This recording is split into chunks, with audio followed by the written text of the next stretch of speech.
Hello, thanks so much for joining today. I'm so excited you're here. My name is Jennifer Calderon. I am going to be walking you through how to choose the best snack and beverage program for your office. I'm actually recording this from my home office. You can see all of my snackies right back here. You know those are good because those are the ones that actually made it to my home and I love them. So anyway, we are going to go through so much today. I have so much content for you that I'm really hoping will just make you feel more comfortable and more confident in managing your snack and beverage program and dealing with other vendors because I have so much to go through, because I took really detailed notes so that I just give you as much information as possible. I am going to turn my camera off, but I just wanted to let you know there's a real person here. I don't have the chat feature on, but if you have any questions that pop up during this presentation or even afterwards, you can just email me, Jennifer at jnjvendinginc.com. I will be happy to answer your questions, get you connected with the right vendor in your area, anything and everything. Feel free to reach out. We are going to talk more about my background in just a minute so that you know you partnered. You can trust me. I know what I'm talking about. But before we do that, I really wanted to talk about you and just make sure you are in the right spot. So, this is a great webinar for you. If you are new to being in charge of the snack and beverage program at your office, this is something you've never done before and you have no idea where to start. Or maybe you have been in charge for a while and you are wondering what you should be able to expect from your snack and beverage provider. Maybe you're thinking of switching up your current snack and beverage offerings and you are wondering what options are available to you for your current office size. Or maybe you're looking to reach out to vendors, but you just aren't sure what types of questions you should be asking. If this applies to you, you are definitely in the right place. Or even if you just have a curiosity about what goes into running normal throughout the country. J&J Vending, the company I work for, is stationed in the San Francisco Bay Area, but we are part of California organizations and national organizations. We have partners throughout the country, so I feel like we have a really good pulse on not only what's normal for the San Francisco Bay Area, but really what's normal for the industry in this country. So, if this sounds like a good fit for you, then this is what you can expect to get from today's presentation. Regardless of why you signed up, I really, truly am so excited you're here, and this is what you can expect to learn during our time together. I have three main takeaways for you. So, the first is you will receive a full of office snack and beverage services. That includes traditional vending, micro markets, and pantry service. So, for traditional vending, you guys all know what this is. This is when you insert cash or and ideally the desired product dispenses from the box. The second is micro markets. Micro markets are mini markets in secure locations that take the place of traditional vending machines. In these mini markets, items before they purchase, and they usually use a self checkout kiosk to make their purchase. In some cases, they could use just an app on their phone. The third service is pantry service. This is the type of service where you give away everything for free as an employee benefit to team members. By the time we are done today, you should have a clear understanding of each of these three services and be able to easily decide which model makes the most sense for your office. Second, we'll go over a list of information you will want to have prepared before you call or email potential vendors. This will make your onboarding experience much smoother. And thirdly, we'll go over a list of questions you will want to ask potential vendors or before you decide to continue working with them. In addition to the questions, I'll let you know the answers you will want to be listening. You'll know you are closer to finding a great vendor to. Who am I? My name is Jennifer Calderon. I'm also known as the vendor's daughter. And although I'm no longer platinum blonde, as you might have noticed at the beginning, into working full time in this industry, and I still to being the director of business development at J. Started the pantry division here at J&J. Oh Goodie Box, a snack box delivery service to homes and offices throughout the continental United States. Other than that, me is that I love coffee. We will actually, but I sincerely the heart rate and a good night's sleep. Like me. All right. So before we get too much further, I asked Goodie Box. J&J was founded in 19. There is actually my grandpa and my grandma out this for J&J vending, and that's them standing in front of our very primarily only did traditional vending service to the company. At that time, pantry to offer in the San Francisco Bay Area and Facebook were making it giveaway snacks at this time. In 2014, 2020, as a direct result of the pandemic, we opened of J&J vending. We are almost through the nuts and bolts of the introductions, and I promise, in that education, we are going to do a deep dive into the three main types of snack and beverage service markets. You'll leave this presentation with want to need or types of services. However, with pantry, it's such a depending on an office's needs that there really won't be enough time to cover. Because of this, we have created a separate course and membership program exclusive. I don't know about you, but I hate it. Like, I hate it when you got where the catch is or when the big ask is coming. Front, which is our deep dive into pantry course. Many nuances when it comes to pantry service that we really won't have time to cover. To learn more about pantry, sign up for the deep dive into pantry course, maintenance, communication, and monthly reports.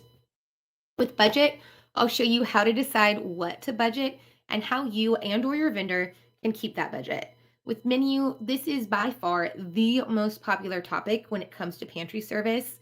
How do you decide what product mix to carry, and how do you keep all of your team members happy? After all, this is supposed to be an employee benefit, and in today's market, it is a key part of many retention programs and programs designed to entice team members to come back to the office. You want to make sure you get your menu right and that you're competitive with other companies' programs. For expectations, what are reasonable expectations you should require of the vendor you partner with, and what should they be able to expect from you? With maintenance, what routine maintenance should you expect from your vendor, and how should you expect them to respond when something goes wrong or breaks? Communication, what's the best way to communicate with your vendor to actually get what you want? How should you expect them to communicate with you? And what are some ways to communicate with your team members so that you aren't constantly being bothered about snacks? And finally, with monthly reports, we'll go over what a monthly report should look like from your vendor, why you want them, and how you can help leverage them for better service. Like any great course, we also have a bonus package. Your bonus package includes a list of the display bins and racks we currently purchase for our J&J vending pantry customers, along with links to where you can purchase them. This is really ideal if you are managing your own snacks and helpful when you work with a vendor and you don't like the displays they've chosen. You'll also get a free Oh Goodie box, which you can have delivered to your office, or if you prefer, directly to your home. After all, you are the one doing all of the work right now. And you'll also get entry into our exclusive pantry club, which includes access to our private Facebook group where you can collaborate with other professionals in charge of the same programs at their office, and a monthly email showcasing pantry trends and products we are currently loving at J&J Vending and a goodie box. The really cool addition in this bonus package is that with your entry fee to the course, you get an audit of your current snack and beverage program along with an order guide. Once you purchase the program, you'll send us a list of what you are currently offering, and you'll let us know where you are currently purchasing your product from. So, for instance, are you working with Instacart, Costco, or maybe you have a partnership with a local vendor? With this information, we'll do a full assessment of your menu, letting you know what's on trend and what's lacking. We'll also give you customized product suggestions to help round out your menu and let you know where you or your vendor can purchase these items. If you are looking at all of this and thinking, it sounds cool, Jen, but honestly, it's not really for me, then we have created what we're calling the appetizer. The appetizer is pretty much the bonus package that we just went over, but with one big change. So you will still get the list of display bins and racks. You'll get your free O Goodie box. You'll have access to the pantry club, so that Facebook group and the monthly email. But rather than getting a custom audit of your current program, you'll get a recommended starting menu. So that's the same menu for everybody and really covers the basics of what a pantry menu should have. Using that, you can judge whether or not your program meets kind of the industry standard. All right, you guys, let's do this. Those are the two offers. We are going to go over them both again at the end of today's education, but there will be no other sales pitches made. So take a deep breath, relax, and let's get started. I'm going to take a sip of my coffee right now. All right, you guys, before we dig in, I highly recommend that you try to turn off distractions. So, if you can, which honestly, I totally get it if you can't, go ahead and close the extra tabs on your computer, silence your phone, turn off notifications, grab a notebook, and of course, a cup of coffee, and let's do this. Now, I know you're ready to talk about the three types of snack and beverage services, but before we do, I wanted to very quickly touch on office coffee.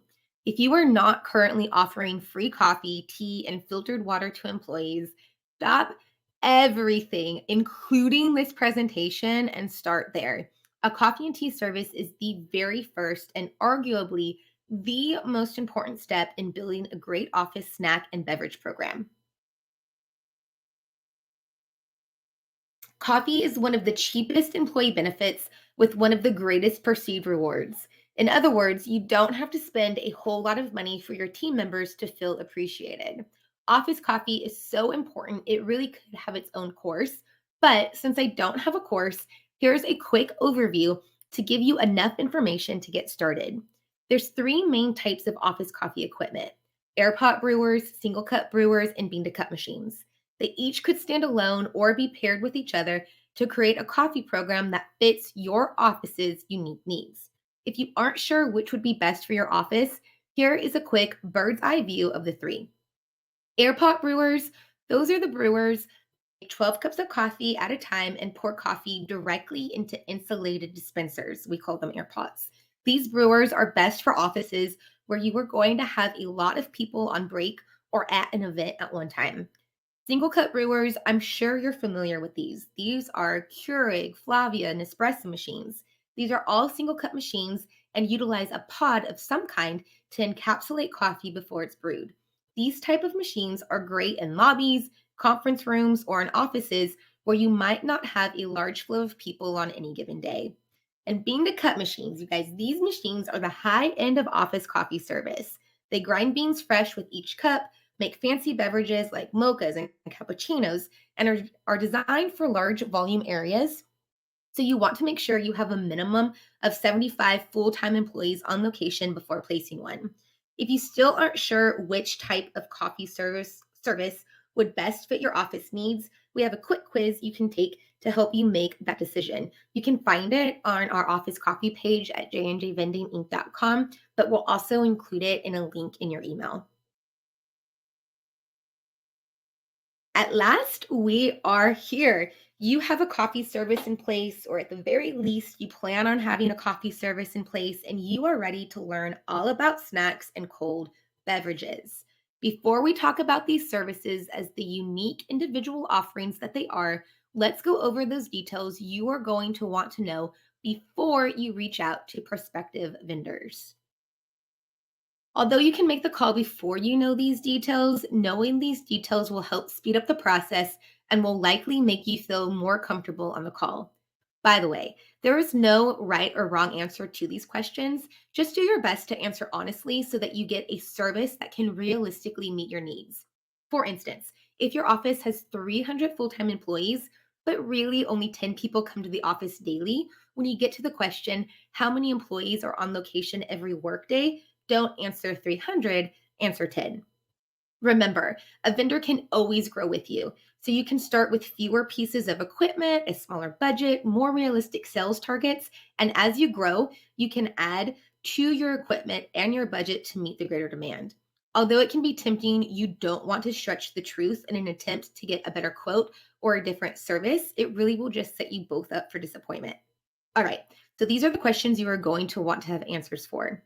Are you offering snacks and beverages for free to employees, or do they need to purchase these snacks? If employees need to purchase, can you offer a subsidy? If employees need to purchase, do you want a commission? If you are offering snacks for free, what is your weekly or monthly budget? Do you have a daily stipend amount per employee per day? How many full time employees are on location every workday? What are your standard operating hours and days? Will your vendor be able to access the building outside of standard operating hours? What type of snacks and beverages do you want to offer? What is your available space?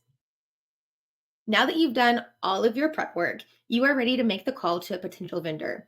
When you start to engage either on a call or a video call, maybe even through email, you want to make sure that the vendor is giving you time to explain what you're looking for in a service before they tell you what they think you want. In other words, make sure the person on the phone is a good listener and actually cares about the individuality of your office, not just meeting their own sales quota. To get the conversation going, you might say something like, "Hi, my name is Jennifer. I work for so and so company. We have 50 full time employees, and of those 50 employees, about 20 come to the office every day.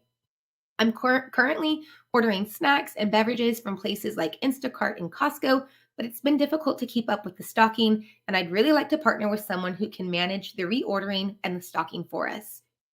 We're also open to including office coffee in the conversation. At this time, we'd like to keep the budget to $3 a person per day, or roughly $300 a week. Is this something you would be able to do?" If you like the way the conversation is going and they can meet your basic needs, then ask the following questions. Who do you purchase your product from? How often do you restock? How do you decide when to restock? What are your standard delivery times? How do you decide what products to place? What is your communication style? How do you communicate to customers? How quickly do you respond to service issues? Are there any fees, like setup fees, delivery fees, maintenance fees? Are there monthly purchases or sales minimums? Is there a formal agreement? If so, how long is it for? And what is the product cost? Don't worry about knowing the answers to these questions just yet. We'll get to them in future slides. There's one question that we asked earlier that will immediately help you gain some clarity on which service you want to move forward with. The question was, are you offering snacks and beverages for free to employees, or do they need to purchase these snacks? If you answer that they need to purchase their snacks and beverages, even if they are only purchasing in part, then you will want to move forward with either a vending or micro market concept. If you are giving everything away for free, you'll move forward with a pantry service. Let's first talk about the two employee pay options, vending and micro markets. When you look at vending and micro markets, there are some core expectations and requirements that can help you determine which concept is best for your office. The numbers that you see here, to the best of my knowledge, reflect industry standards throughout the country. For starters, most vendors will want a minimum of 75 full time employees on location to place snack and beverage vending machines. You may be able to get away with fewer employees on location if you only want a beverage machine. For micro markets, most vendors are going to require a minimum of 150 full time employees. There are many reasons for a higher headcount, including the higher setup cost for the vendor. It's substantially more expensive for a vendor to install a micro market instead of vending machines, which means they need the higher sales volume to see a return on their investment. There are more behind the scenes costs for the vendor, depending on what technology they are using. They are most likely spending a minimum of $45 a week in fees to utilize the technology that makes the market run. With the introduction of fresh food, there's an introduction to higher waste that the vendor has to consider when looking at profit. And last, but certainly not least, with the introduction of potential theft being higher in an open market concept, the vendor needs to have more sales volume to make up for any missing product. When you look at the other numbers here, you'll see that typically a vendor will want a minimum of $300 in sales every month for every vending machine on location and $500 a week for micro markets. Typically, there are no fees involved for not meeting a sales minimum in vending and micro market services. However, if you fall below the minimum too many consecutive weeks or months in a row, your vendor may request to downsize your equipment offerings. For vending, you won't often see installation fees, fees for theft, or fees for waste. The only exception to waste is that if you have a fresh food vending machine on location, you may be subject to pay for any waste in that specific machine. For micro markets, you also shouldn't expect to receive an installation fee. However, you should expect to pay for theft and waste if those numbers exceed more than 3% of sales in the month. In both services, you should also expect maintenance to be covered at no additional charge by your vendor. Last but not least, in regards to an agreement length for vending, it varies largely depending on the amount of equipment needed to fulfill your snack and beverage needs. Some vendors will allow a month to month agreement when a minimal amount of equipment is involved. Others require upwards of 2 years. More often than not, you will most likely be presented with a year-long agreement. For micro markets, again, because of the additional cost and because it's going to take longer for the vendor to receive their full return on investment, you're likely to see a contract range from 3 to 5 years. Woo, you guys, that last slide was a beast. Congratulations to us all on making it this far. If after going through those numbers, you're not feeling sold on either a traditional vending machine concept or a micro market concept, a beacon market might be the best fit for you. The beacon market is a smaller version of the micro market. Typically, this market includes one snack rack and one cooler that shares shelf space with beverages and fresh food. One major difference, besides size, between the micro market and the beacon market is that with the beacon market, there is no kiosk. Instead, employees would purchase products exclusively through an app on their phone. Similar to vending machines, most vendors will want a minimum of 75 full time employees on location daily. Sales volume is between vending and micro markets and is usually around $225 a week. The reason why higher minimums apply to the beacon market than to vending, despite the similar headcount, is because of the additional technology fees that go into running the beacon market and the cost of potential theft. Also, similar to a traditional micro market, you can expect to pay for theft and waste above 3%. Like all of the services we discussed today, you should not expect to pay any additional fees for maintenance, and you are looking at an agreement length of at least 2 years. Subsidies. I'm going to take another sip of my coffee. Now that we've gotten all of those specifics out of the way, let's talk about subsidies. Some companies decide that they don't have the budget for full pantry service.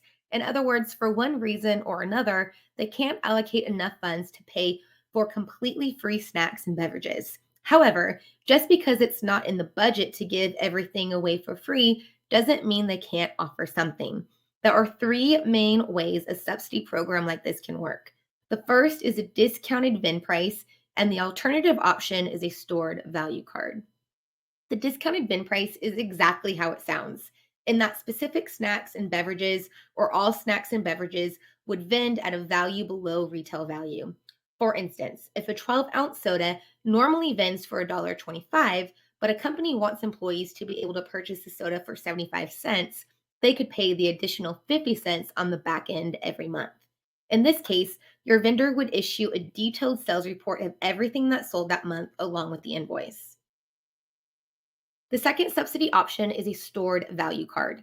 This can be a physical card that gets handed out to employees, usually in the form of a keychain ring, or it can be through a mobile app. There are a few different ways you can run this type of program, but the most common way is to have a set amount of money that gets loaded to employees' accounts on the same day each week or month. For example, every Monday, all employees get $10 loaded onto their account. Or maybe on the first of every month, all employees get $40 loaded to their account. It's also important to note that in this type of program, it's almost always set up as a use it or lose it system. Meaning, if I spent $5 of my $10 stipend this week, then at the Monday reload, I would get $5 added back to my account, taking my balance back to $10. The company I work for would only be billed for the amount that I actually used, rather than what was loaded onto my card. A lot of companies choose to use this type of stipend reload because it allows them to offer free snacks and beverages, but within a more controlled environment. Now that we've looked at traditional vending machines and micro markets from a high level, let's take a closer look at each individual service. We'll start with traditional vending. Traditional vending machines can be placed in a lot of different locations, but they tend to do the best at schools, manufacturing plants, hospitals, public locations with high traffic areas, think bus stations or airports, and in food deserts, which are locations where quick food isn't easily accessible in a 30-minute lunch break. And just for a quick repeat, remember most vendors will only want to place vending machines at locations with a minimum of 75 full time employees.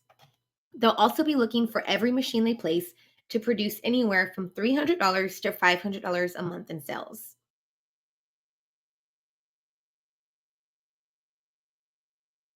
Although service may vary depending on individual vendors, there are some basic industry practices that most vendors follow.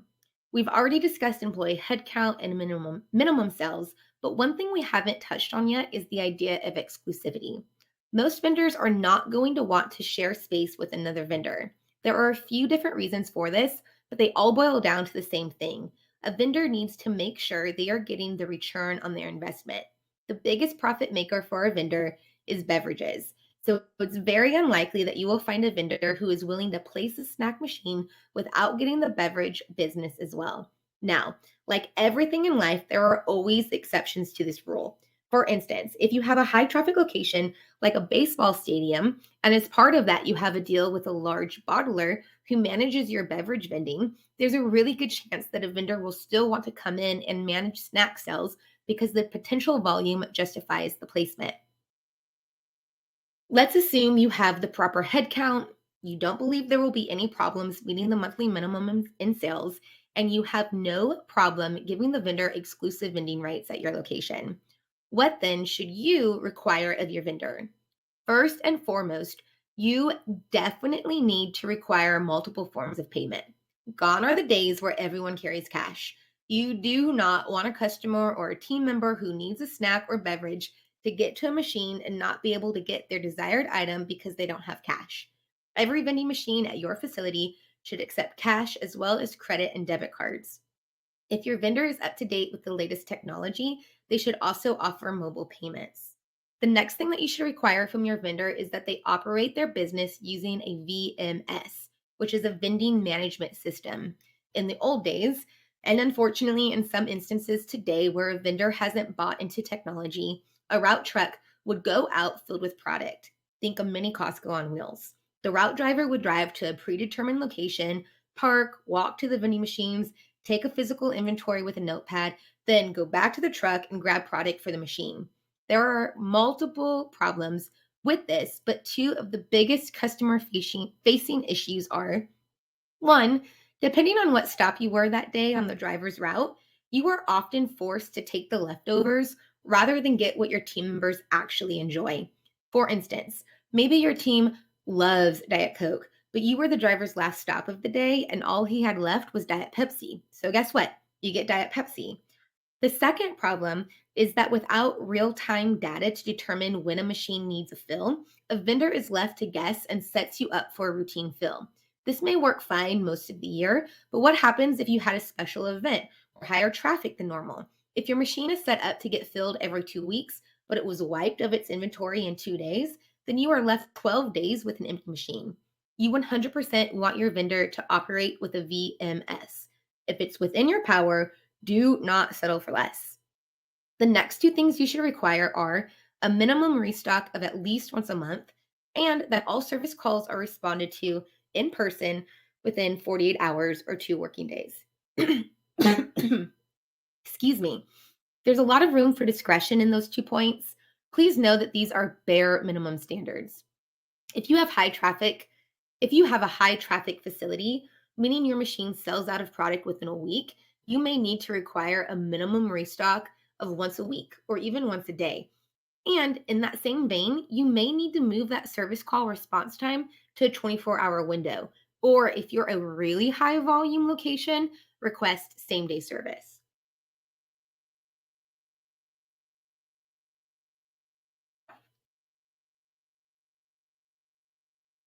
All right, you guys, before we move on to micro markets, let's dig a little deeper into what a VMS does and why you want your vendor to use one. It's also important to note that your vendor would be using this technology to operate their entire operation, including micro markets.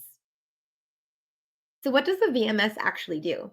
A VIN management system offers a lot of functionality to a vending company, but there are four main ways that a vendor using the system would have a dramatic impact on the services you receive. The first is that you get real time sales data, which allows the vendor to know exactly what has sold in your machines. Remember when we were talking about the archaic way of vending, where a driver parks, finds the machines, takes inventory, and fills the machines with whatever is left on his truck? All of that goes away. Now, using real time data, warehouse pickers pre pick the exact product that your machine needs. Now, if you are running low on Diet Coke, you get refilled with Diet Coke. Through this system, your vendor also now knows what is not selling. By running some reports on the back end and making product swaps, your vendor can optimize the selections in your machines so that your customers or team members have products available to them that they actually want. The second way you can benefit from a VMS is that it allows your vendor to know exactly when machines need refilled, significantly reducing the amount of out of stocks in your machines. Although each vendor may have their own rules for when a machine gets restocked, these are the guidelines that J&J follows. So there's three. First, the machine gets called for refill when there are 4 empty slots. The second is that a machine would get called for refill when 40% of the overall inventory is sold out. Or thirdly, it would get called for refilled if there are a minimum of $100 worth of sales. So it really only the machine only has to meet one of those three requirements before it gets called for service. The third way you benefit is that photos of the machines are taken after each fill and stored in your cloud account. This is a really helpful feature in high volume locations and in locations where your vendor may arrive much earlier in the office than you. By having access to these photos, you can see what your machines look like immediately after a refill. This knowledge will help keep you in the loop and give you more insight into any issues that may be going on. And lastly, the VMS alerts your vendor if something doesn't seem right with your machines. Maybe it hasn't dexed within the last 24 hours, meaning it hasn't talked to the system. Maybe there hasn't been any purchase made, or maybe the credit card readers don't seem to be operating. When something seems abnormal, the machine will alert the vendor through the VMS to send a tech. This allows your vendor to be more proactive in fixing things when they go wrong and less dependent on you to notify them when there is an issue. So, if your vendor is using a VMS to run their business, you should be looking for these type of answers to the following questions. Question 1, how often do you restock? The answer you're looking for is something like this. We restock all machines when our system notifies us that they are in need of a refill.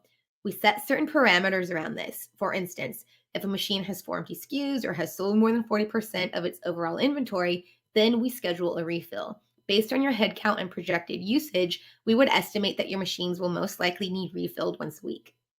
All right, did you notice how in that answer they referenced a system that's going to alert them? All right, question 2. How do you decide when to restock?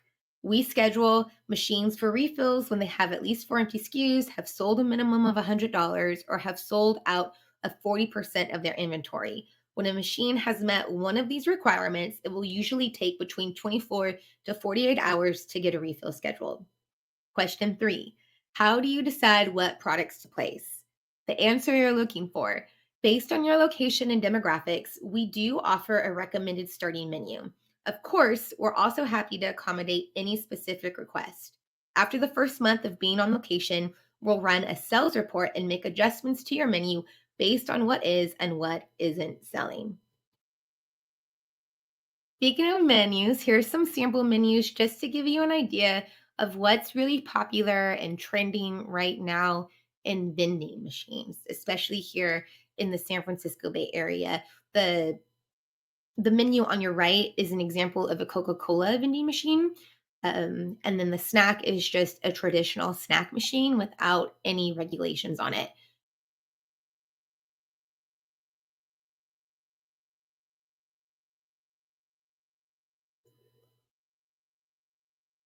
All right, really quickly, let's talk about commissions. Should you ask for a commission? Should you not ask for a commission? Honestly, it really depends on the purpose of the program. If the purpose is to provide snacks and beverages as an employee benefit and you want to keep the cost as low as possible for team members, then you do not want commissions. If the purpose of the program is to offer snacks and beverages to a rotating customer base and you want to use funds to help fund a program, then you do want commissions. Hotels, airports, bus stations, and schools are the most common places where we see commissions. It's highly unusual to see a commission structure in an office environment, typically because employers want employees to have the best price possible on their snacks and beverages. If you do decide you want to move forward with a commissioned vending program, then here are some things you should know. Commissions are paid on profit. So the cost of goods and taxes are taken out. Commissions are normally paid at 10% and can go up to 25% in very specific locations. Think airports or hotels. Commissions are not offered on markets. This is because there is a much higher operating cost involved in operating markets with things like theft, waste, and added cost of technology. And commissions are usually paid out in one of two ways. So you can receive a commission check on a monthly basis up to 15 days after the close of the month, or you can receive commissions on a quarterly basis up to 15 days after the close of the third month. All right, you guys, here are some unrealistic expectations from your vendor. Anytime you partner with a service provider, I think it's really important to set realistic expectations. Just like in any relationship, you don't want to be taken advantage of and you don't want to take advantage of someone else. Your relationship with your vendor is no different. So, here are four unrealistic expectations, at least that I could think of. So, the first, we touched on this one earlier, but just a reminder, except for in very special circumstances, you should not expect a vendor to supply a snack or fresh food vending machine without also giving them the beverage service. Vendors make the majority of their profit through beverage sales. Fresh food is a lost leader. If you do need a fresh food machine, be prepared for a higher monthly minimum and to cover the cost of waste. The second unrealistic expectation is that you should not expect to go into a commission partnership and have a low VIN cost. Vendors start with a base price. That base price is their lowest VIN price to make the margins they need. If you add a commission, then VIN price increases. For instance, if a candy bar would normally VIN for $1.50, but you want a 10% commission, then the new VIN price of that candy bar is $1.75. Also, third, this one might be a little unpopular, but I'm just going to throw it out there because it's true. So, you should not expect 100% healthy vending machines unless you're in a school or maybe in a hospital. So, again, there are always exceptions to this rule. Like I just mentioned, the schools, that's a very popular exception. But for the most part, you should not ask a vendor to only sell healthy products, mainly because honestly, they don't sell. 20% of products carry 80% of sales in vending. This is also true, by the way, for your industry.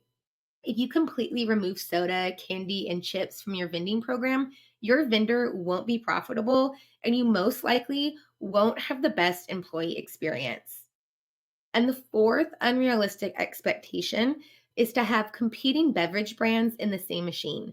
Most vendors are under contract with bottling companies. These contracts legally bind the vendor not to place competing brands in a bottler's vending machine. In other words, a vending machine branded with a Coca Cola logo can't have Pepsi product and vice versa.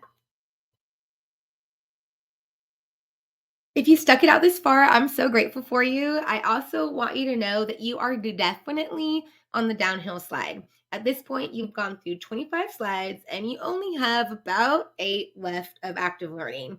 So, if you need to, take a big stretch, take a sip of whatever you're drinking, and let's dig into micro markets.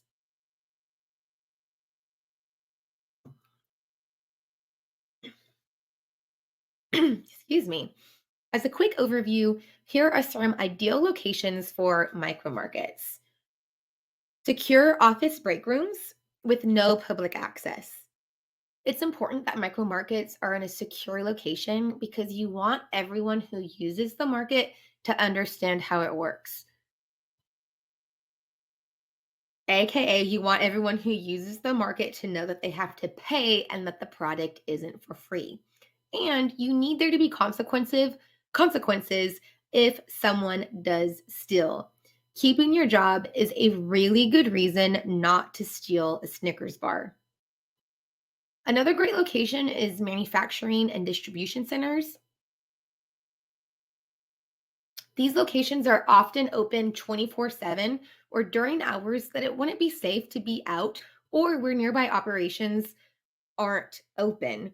Keeping a market on hand for team members to easily access free food or meal option, or I'm sorry, fresh food. You can make it free if you want, but typically in micro markets, it wouldn't be. So, for team members to easily access fresh food or meal options at any hour of the day or night is really important. And micro markets are good, again, just like vending in food deserts. If your team members only get a 30-minute lunch and the nearest meal option is 15 minutes away, that's a problem.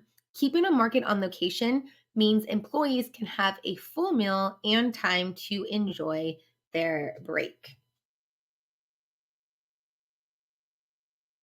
So, what are some standard practices then for micro markets?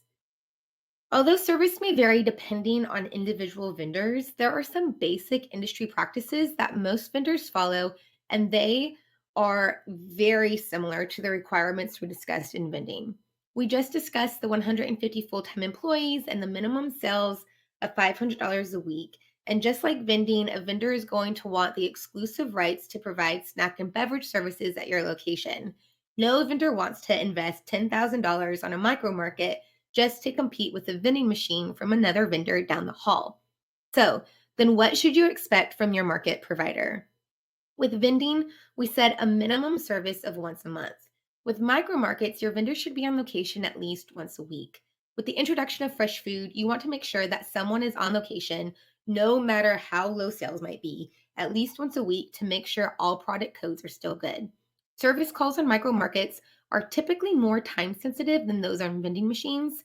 When something goes wrong with a vending machine, it's usually a portion of the machine. Maybe the credit card reader is down, but the machine is still accepting cash. Or maybe a certain selection isn't vending, but all other 49 selections are working fine. In the case of a micro market, if the kiosk stops working, then all purchasing comes to a halt. Because of this, you should expect your vendor to respond in person to all calls within 24 business hours, if not the very same day. And just like in vending, you should expect that your micro market is managed through the vendor's VMS. All micro markets should be operated through a cloud based system where, just like with vending machines, your vendor knows exactly what's sold before they are on location. When it comes to micro markets, there are really five main things that you should know. When we're doing sales calls at J&J, these are definitely the most talked about points or areas of concerns when it comes to choosing a micro market over vending. The very first thing is cameras. Do you have to have them? No. But most markets are on 24/7 camera surveillance. If you opt out of the surveillance, your vendor may ask you to be 100% responsible for all missing goods. Also, keep in mind that when cameras are placed, they are specifically for monitoring purchases in the markets. Don't ask your vendor for footage from their cameras for any other purpose. The second thing is deliveries. We already touched on this a little bit, but as a quick reminder, you want your vendor on location a minimum of once a week to refill and check expiration dates. The third thing you're going to want to talk about is waste. When it comes to managing waste in a market, it's important to look at it as a team effort. Your vendor should show you reports every month detailing spend and waste. And based on those reports, your vendor should change par levels in your market. In most cases, you can expect to pay for all fresh food waste over 3%. What I mean by considering a partnership is this: if your vendor is showing you reports that they throw away 7 of the 7 salads they place every week, then either stop insisting they place salads or be willing to cover the cost of that waste. The fourth thing to consider is theft.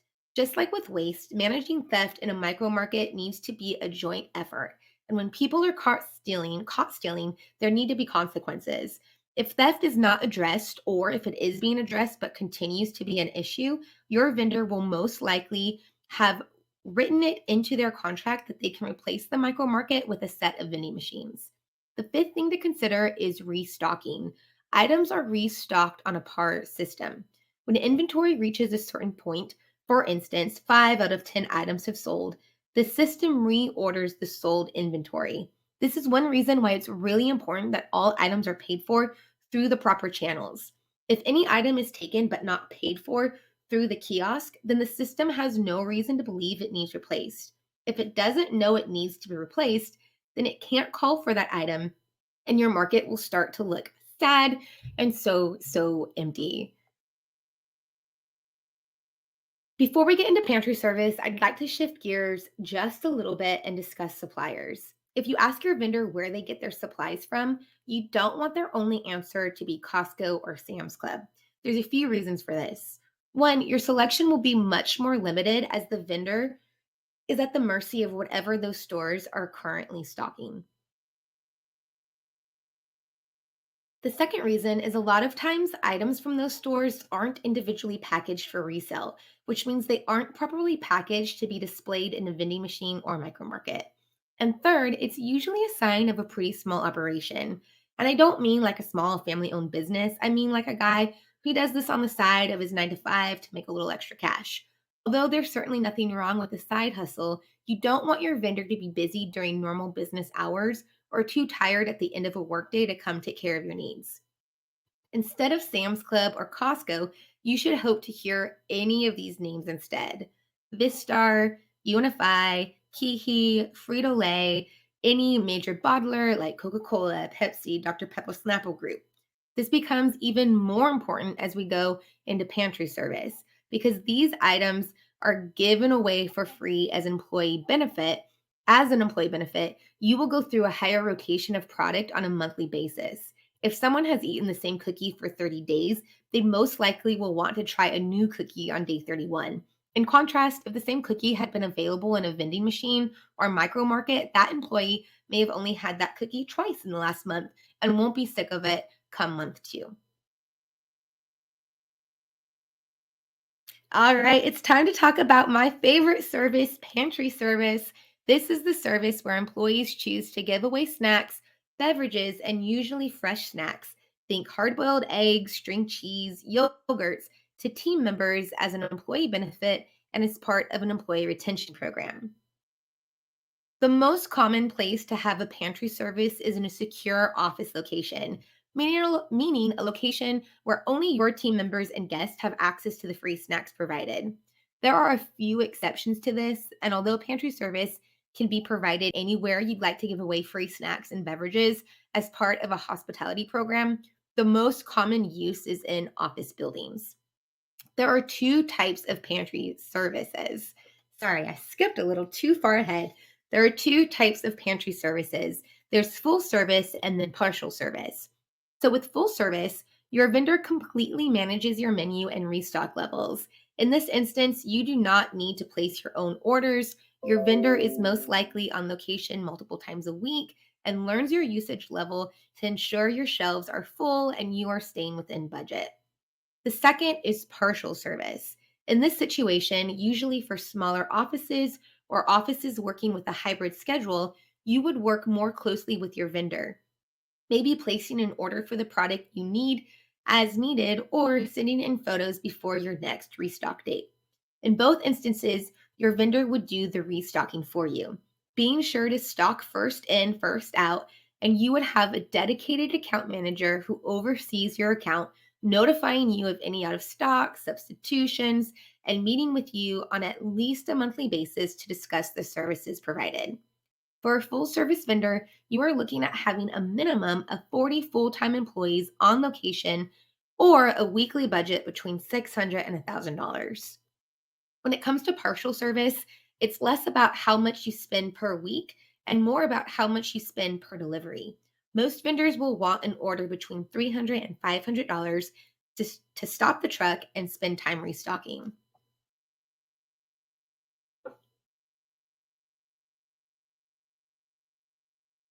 Although service standards will vary depending on your location, there are a few basic standards that you can expect, including that minimum spend of $600 a week in snacks and beverages for a full service provider and a minimum of $300 in order to stop the truck.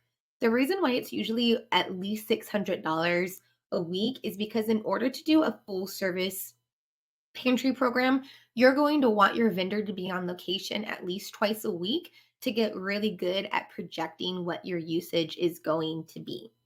There are also three additional practices that are becoming more mainstream, and they are fuel fees, a service fee, usually 3%, and a way for you to tip your delivery driver. The fuel fee is just what it sounds like, a way to help cover the cost of gas without increasing the cost of the products delivered. This will vary significantly depending on where your office is located and the current cost of gas. The service fee is something you are probably used to seeing and usually hovers right around 3% of the total invoice. This helps cover the cost of operations and allows your vendor to provide great benefits and more than just a living wage to your route driver and everyone who helps ensure you get a great service. We'll go a little deeper into tipping your driver in just a minute, but for now, let's talk about what you should expect from your vendor. So, with service repairs, you're going to expect everything to be operational within 24 hours or one business day of your call. Your workplace experience demands your workplace experience depends on the coffee or snacks and beverages you are providing. So it's really important for a fast turnaround time when machines break down. For communication, you're going to want them to communicate when there are out of stocks or service hindrances. There are a lot of companies who do not care about out of stocks and who would be happy with any close substitution. For example, if your vendor is out of one type of kettle chip, you may be open and just fine with another flavor. But there's also instances where a substitution just won't do. For instance, maybe the CEO's favorite drink is Coke Zero, or you have to have a certain brand of yogurt in stock at all times. If your vendor is going to be out, you need to know in advance so you can make alternative plans. It's also really important to set up these type of guidelines with your vendor at the beginning of the relationship. In this case, they could keep extra Coke Zero in their inventory to limit the amount of out of stocks. And if they know you are okay with certain substitutions, they can automatically approve those changes without having to fill up your inbox. Another thing you could expect is free beverage coolers and snack racks with bins. If you are a full service pantry customer, you should definitely expect to be offered free beverage coolers and snack racks. In addition to the cooler itself, make sure you ask for a branded banner with your company's logo on it. That should be at no additional charge. Another thing, not to be overly insistent on this, but you're really going to want your vendor to have cloud based tracking.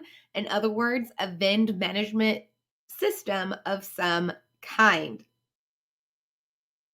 Having the right VMS in place will make it easy for you to look at past invoices. It will also allow you to look at photos of the delivery. This is really a nice feature if your delivery driver arrives before you get into the office.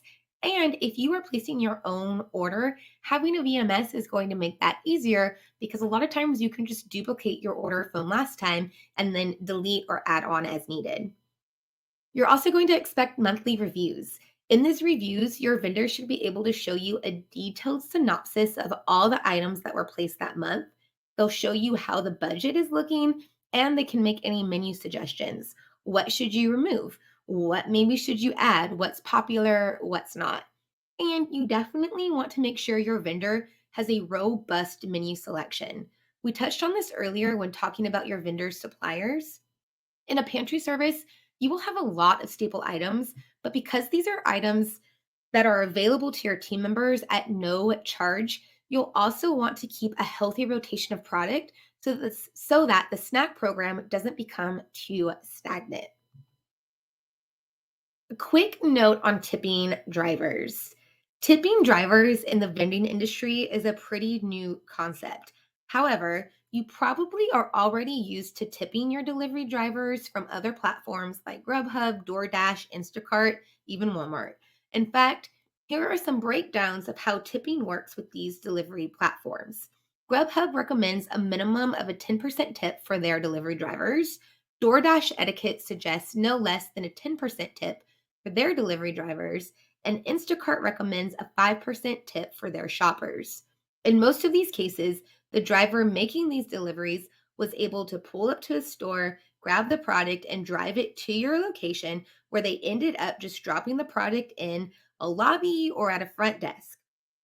By contrast, vending drivers managing pantry accounts and the team that supports them study your usage and know what is popular at your office. They handpick your orders. They recommend substitutions when a requested item is out of stock. They deliver product to your office and not just to the front reception desk, but they actually put it away, refreshing your coolers, your display racks, your snack racks, putting any extra product into storage, and they project what you will need, automatically placing your order so you don't have to. They also start work between 12 a.m., midnight, and 4 a.m. so that your office is fully stocked before the workday begins.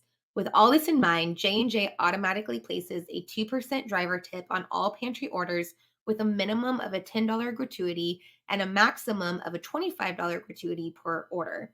This can always be removed if the driver isn't living up to expectations. What we found is that by implementing a tipping structure, drivers have actually been paying more attention to detail, and we've been able to attract and retain top talent, which has resulted in a superior service for our pantry customers. All right, now for some basic pantry principles. As we touched on at the very beginning of this presentation, pantry service is the service that varies the greatest from one location to the next, which makes it difficult to give concrete numbers.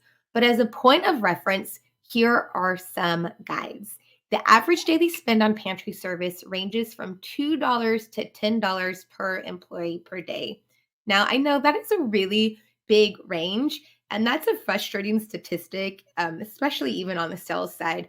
So, what I think makes a really good average to shoot for is that $4 to $5 range. And that will vary a little bit depending on size. But if we could get you between that $4 and $5 range, you're going to be able to have a really nice menu that appeases a lot of different taste buds, nutritional elements, all of that kind of stuff.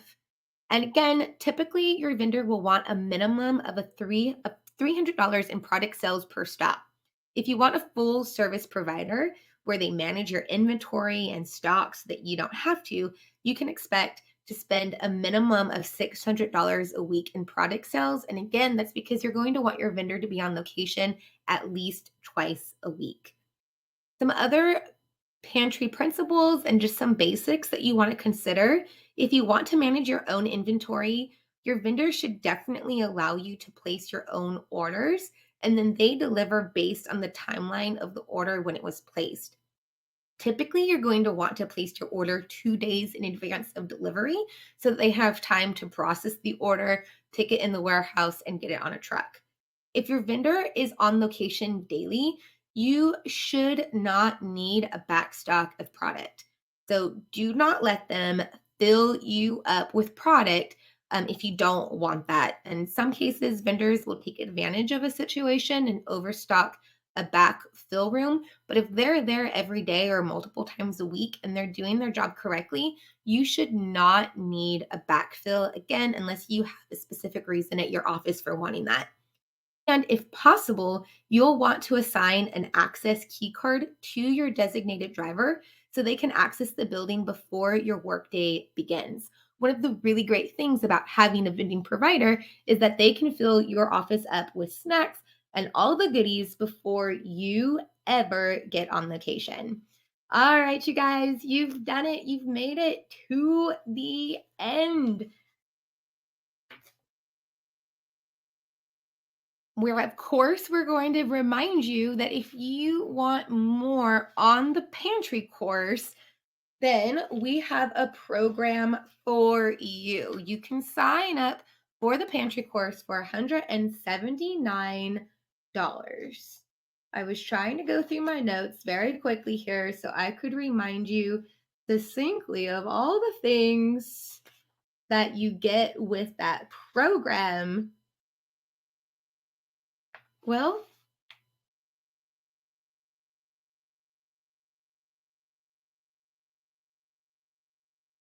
here it is. I found it. Sorry, you guys. That was bad. Also, I'm sorry I say you guys so often. I don't mean that to be offensive. It's just a phrase that I've picked up over the years, but I definitely mean that to be inclusive of all of the people listening. So, for your pantry course, as a reminder, we will go over budget, menu, expectations, maintenance, communication, and monthly reports. With your budget, we'll go over how to decide what to budget and how you and your vendor can keep that budget.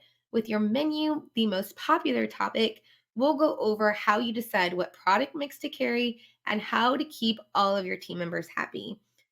For expectations, what are reasonable expectations you should require of the vendor you partner with, and what should they be able to expect from you? With maintenance, what routine maintenance should you expect from your vendor, and how should you expect them to respond when something goes wrong or breaks? We'll go over communication. What's the best way to communicate with your vendor? How should you expect them to communicate with you? And what are some ways to communicate with your team members so that you aren't constantly being bothered about snacks? And last but not least, we'll go over monthly reports. What should you expect from your monthly report? What should that look like? Why you want them, and how you can help leverage them for better service. And then let's not forget about that amazing bonus package where you get a list of the display bins that we currently are loving at J&J. You'll get your free O Goodie box.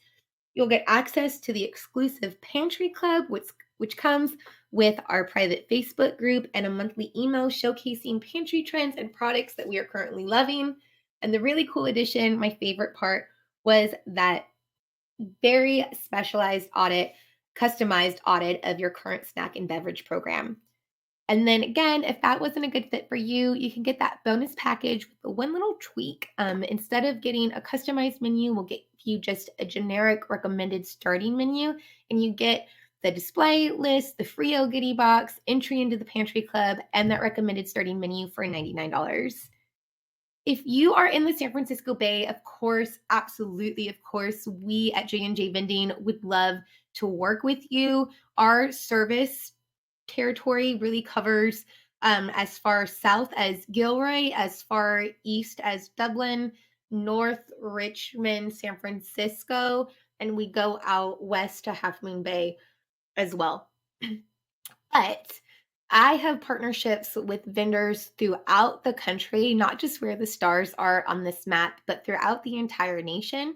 So if you are looking for a vendor who would be a good fit for you, who will live up to the service expectations and all the qualifications that we've gone over the last hour together, I would love to connect you with them. There's no charge in that. I would just love to get you to the right people. So feel free to email me Jennifer at jnjvendinginc.com. I would love, love, love to get you connected with some hard workers, people who will take really good care of you. As a friendly little plug, remember that Oh Goody is beautiful. Oh Goody is a healthy snack box. So it's gluten free, vegan, all natural items. It's a bunch of emerging brands who are doing really, really, really cool things in prepackaged snacks who really want to make a difference. This would be great if you want to send snacks to employees at their homes as a one time thing or on a routine basis. If you wanted to send corporate swag boxes, we can also store your sweatshirts, your um, I was going to say laptops. We will not store laptops, but laptop bags, um, t-shirts, sweatshirts, coffee mugs, mouse pads, all of that. If you maybe wanted to have a new employee box, we could send that out, all of your swag with our snacks. And maybe you want to just incorporate some healthier snacks and your current vendor doesn't have access to some of these things. You could work with them for the bulk, let them do the heavy lifting, and then supplement with some of these yummier, healthier snacks. I would absolutely love to stay connected. You can follow the businesses at JJ Vending on Instagram and at Oh Goody Box. That should say at Oh Goody Box. I will fix that at Oh Goody Box. And then if you wanted to, you can again email me, Jennifer at jnjvendinginc.com. When I'm on Instagram, I'm hanging out at the vendor's daughter. I would love to connect with you there. Again, if you have any questions about today's presentation, about any of the services that we've gone over, I would love to answer those for you. And I would definitely love to see you in our pantry course where I will hang out a lot in that Facebook group. And I would love to just get to know you on a deeper basis. So thank you so much for taking the time for spending the last hour with me. What troopers. I guess that's it. Have a great day.